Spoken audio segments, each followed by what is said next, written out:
Okay, you guys, I got the Crosman Vigilante here, or Vigilante I call it, whatever you prefer to call it.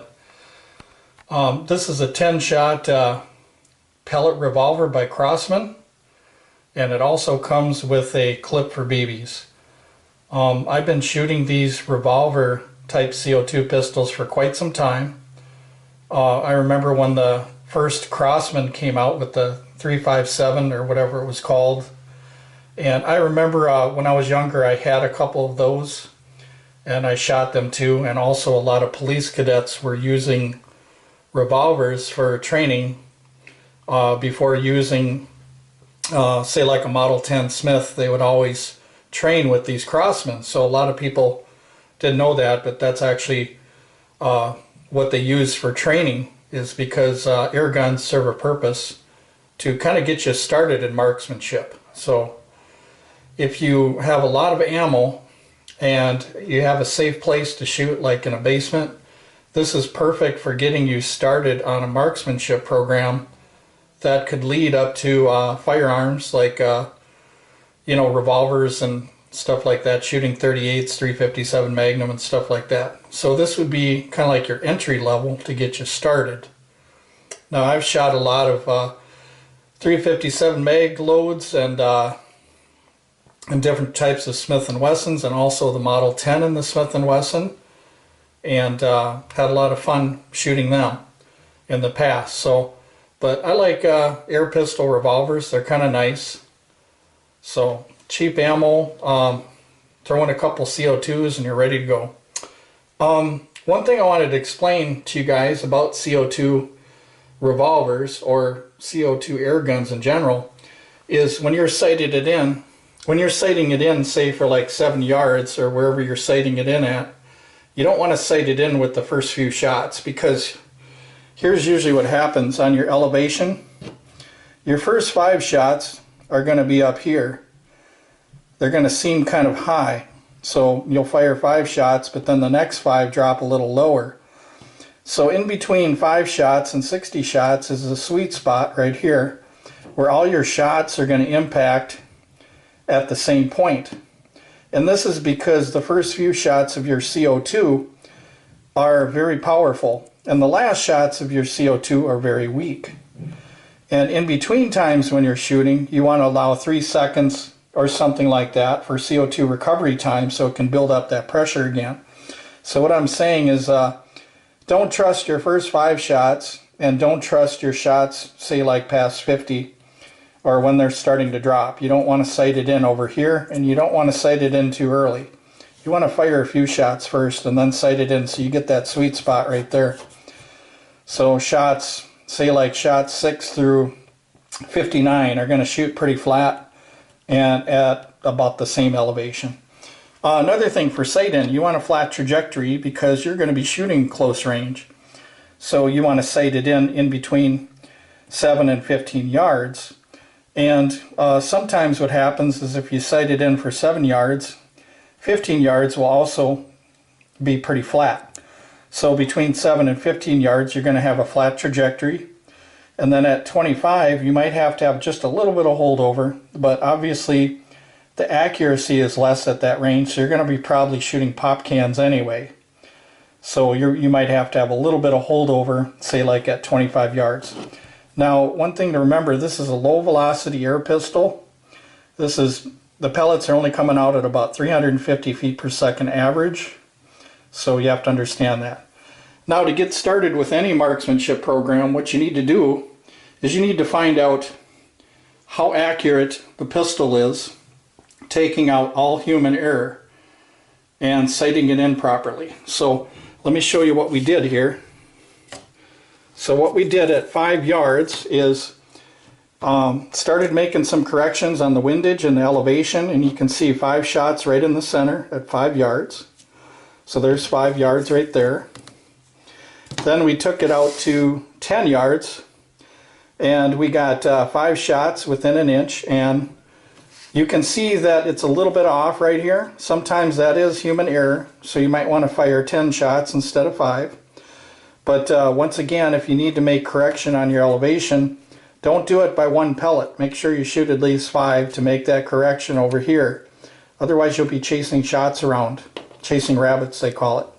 So there's 10 yards. You can see human error taken out here on a pistol rest. This pistol here is doing about 3/4 of an inch out to 10 yards already with 5 pellets. So that's good to see. Okay, so now we get to 15 yards. And let me see here, shots at 15 yards. Okay, so here's my shots at 15 yards. And by the way, the pellet that I was using for this revolver that I tuned this thing up for was a 7.7 grain wad cutter. So here we are at 15 yards, and as you can see, the shots are still going over here a little bit. So we're going to make a correction on that, and I'll show you the paper on that. So what we got here is 80% of our shots are 1.5 center to center, 7.7 grain beeman wad cutter, the penny pellet I call it, 350 feet per second. Our sight in is 7 yards. So at 7 yards we're 0, but you can see we returned to 0 at 15. So we got a relatively flat trajectory for that. 10 shots and 15 yards. Now the reason why I took 10 shots at 15 is because the shots spread out a little bit more, so I want to see what's going on. So we got this here. Now what we do is we make a correction, and one of the good things about the Vigilante here is, Vigilante or whatever, is the rear sights are adjustable. So the first sheet is here, and then here's our windage correction. As you can see, we made some windage corrections, and same thing, 1.5 inches center to center for most of the shots, and we're almost pretty much smack 0, and that's about the best you can sight it in for. So now that we've taken out all the human error and we've sighted it in the way we want, now it's time for the marksmanship part. So before I get into the marksmanship part, I want to mention that it matters sometimes what you're standing on for stability. If you're standing on carpet, it's a little bit different than standing on cement. Also, when you're using this pistol, the grip right here is a little bit loose in this area, and that could affect your shooting accuracy also. So even though you have a good grip on here, sometimes this grip that Crosman put on here doesn't work too well. You can feel a little bit of play in there. So that's one thing to mention. The other thing to mention is that when you first start shooting this, your shoulder muscles are not used to holding such a light gun. If you guys shot the Smith & Wesson Model 10, you know that it's heavier, whereas this pistol here is very, very lightweight. So even though it's an air pistol, it doesn't have that heaviness to it. So it's kind of light. So the first time you get started, you're going to make mistakes and your shots are going to go all over the place, but eventually you'll get better and better as time goes on. And typically self-defense distance, you know, if we would say that this was like a real, you know, Model 10 Smith & Wesson, would be 7 yards. Anything from 7 to say like 15 yards is common self-defense distance. 7 yards is what the tooler drill is. And what the tooler drill is an attacker, whether he's armed or not, can be deadly within 7 yards and can run 7 yards within 1.5 seconds. So what that means is you have to be able to draw this and place a good shot within that 1.5 seconds and within 7 yards. And that's one of the reasons why the police don't let guys get too close that have weapons and even open hands, because they can be dangerous to police officers at close range. So a lot of people don't understand that. A guy has a knife at 7 yards and he's swinging it around or something, or putting it in the air and threatening the police. Well, if he's within 7 yards, the police have a right to protect themselves. So that's where the tooler drill comes from. It's to save lives of officers so that they know what distance is appropriate to take that shot to save your own life. So what we got here, you can look that up, Dennis Tooler, Utah, Salt Lake City, Utah, or something like that. I think he's from Utah. So what we got here is, this is my very first time trying this here. with the Vigilante where I just stand up and shoot. So here we got 7 yards, and I took 10 shots, and you can see that my shots are right here. That's how wide they are. Let me see if I can find a tape measure or something here. Okay, so I'm within 2.5 inches at 7 yards with them 10 shots. And if you read right here, it says no stage, double action pole, standing 7 yards. This is stand on carpet, by the way. What no stage means is, no stage means that you're not staging the trigger. So let me show you here. So when you fire single action, you're like this, okay? When you just want to take an accurate shot, you're like this. But when you're double action now, staging a double action is waiting till that hammer gets right about here, and then it breaks. You see that? Whereas just pulling like this is what I was doing. So this was my first test, was just pulling the trigger all the way through and not staging. So this would be more like a defense type situation here. Now staging is used for accurate shots for double action. So if you're going to stage like this, get them sights just where you want them and let it break, okay? Or taking one shot at a time, single action, like that. So that's so if you get my drift, what I was doing here with these targets. So what we got here is 7 yards. We got 10 shots. The majority of them are within, let's say, about 2 inches. And then we take it from 7 yards. We can still see that it's pretty much zeroed. We go out to 10 yards, okay, and then it opens up naturally. But what I noticed with me here is what I'd like to see, that I'm not seeing now, is I got 4 inches across. What I'd like to do is get myself so that I can be within, oh, say the red ring right here, which is 3.5 inches, or no, 4 inches, yeah, the red rings.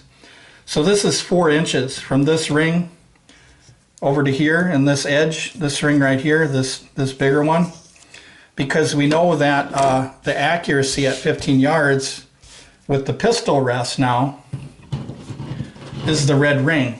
Let me see if I can get that here. The red ring in the center.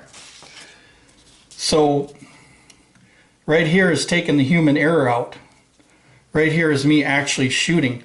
So if I'm within this red zone right here, this second zone, which is 4 inches instead of 1.5 inches, what I can do is I can see if my next goal, if I can get all 10 shots within 4 inches, and then maybe into the yellow, which would be more like 3-inch zone. And if you guys can get 1.5, my gosh, you are definitely doing pretty good. But I would say it'd be fair if I got all 4 of them within this second ring, that would be pretty good. So the whole idea of this is, you know, your first day you're going to be a little sloppy because your muscles aren't used to the shooting. You're not used to the trigger pull. You're not used to the weight. Like on this, the grips are a little bit loose. So you're going to have some issues. But as you shoot more and more, and you keep track of these papers here as your marksmanship program, you're going to see your groups get tighter. And the other thing too is about grip. There's a lot of myths online about grip. Oh, you're supposed to grip it like this or grip it like that. The thing I know about grip is if your grip is better, your groups will be tighter. They won't be worse. So if somebody tells you to grip a weapon a certain way and your groups are getting wider, then there's something wrong with that, because your groups should be tighter if you have a better grip. Am I correct? So unless you're in a defense situation where you're just gonna shoot a bunch of rounds off, I understand you don't have to have perfect accuracy in a defense situation, but I'm talking about just target practice now, you know, where you have your grip and stuff and you're just target practicing or whatever, and you get a better group, then that tells you that your grip is improving. If your grip wasn't good, then your groups would be wider. So I say use the groupings to judge your grip, not the grip to judge the groupings, if you know what I mean. So anyway, hope you guys enjoyed the video. So this is kind of like your own personal marksmanship program, or if you want to get people started on it, you can do it like I told you here. Do everything I told you in this video. There's a couple other key things that you have to know about CO2s. Is when you're putting in the CO2 now, what you want to do is when you're turning it, you want to listen for that hiss. So sometimes it's better to put it up to your ear real close, and as soon as you hear that hiss, turn it about maybe 1/2 to 3/4 of a turn and you're good. You don't want to over tighten the CO2. You can put a little bit of lube on the top of the CO2 or whatever you want to do. But the thing is that once you have the CO2 in here, you don't want to leave it in for long periods of time because it crushes that seal. So it's better to have that seal protected. So you want to take the CO2 out after that day that you're shooting. Another thing about the Vigilante here is when you're loading the pellets in here, some people like to push them down flush all the way to the bottom. That's actually a bad idea because some pellets will get too loose that way and they'll hang up in the forcing cone. And there's a pusher in here, a plastic pusher that pushes this ring.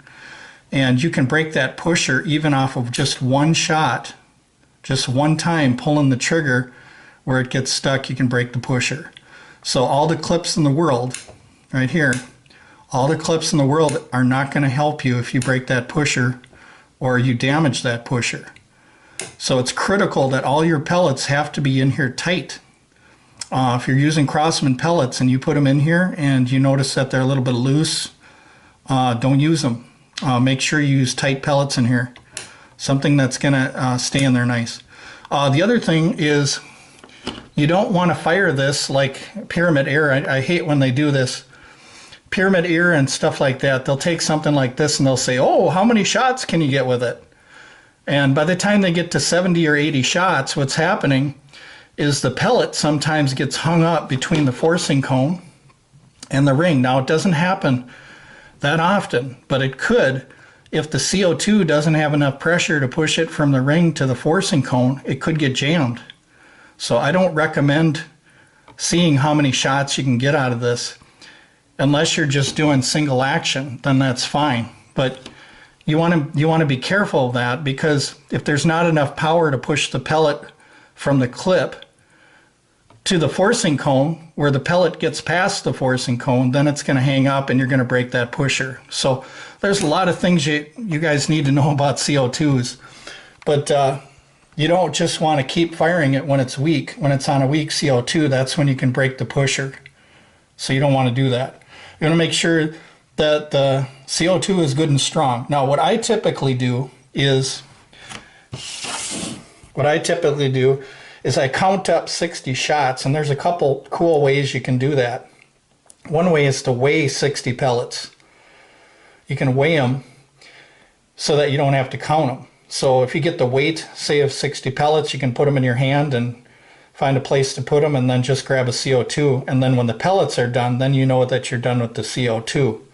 So that's one way to do it. Or you can individually count them. We know that the magazine is 10, so all we have to do is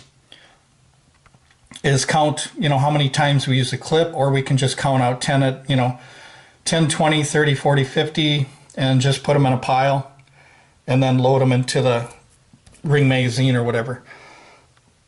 So yeah, so that's one of the things I wanted to tell you too that makes it so much easier, is you don't have to worry about a dead CO2 because you've already counted out 60 shots ahead of time. So you've got them pellets laid aside ready to go, and then them actually will be part of the marksmanship stuff that you're doing too. So if you have a lot of people that are doing this together, everybody's got 50 or 60 pellets, and they know that they got to change the CO2, when they get to shot number like 60 or something like that. So if you have the pellets counted out ahead of time, it makes it so much easier to do training and stuff like that.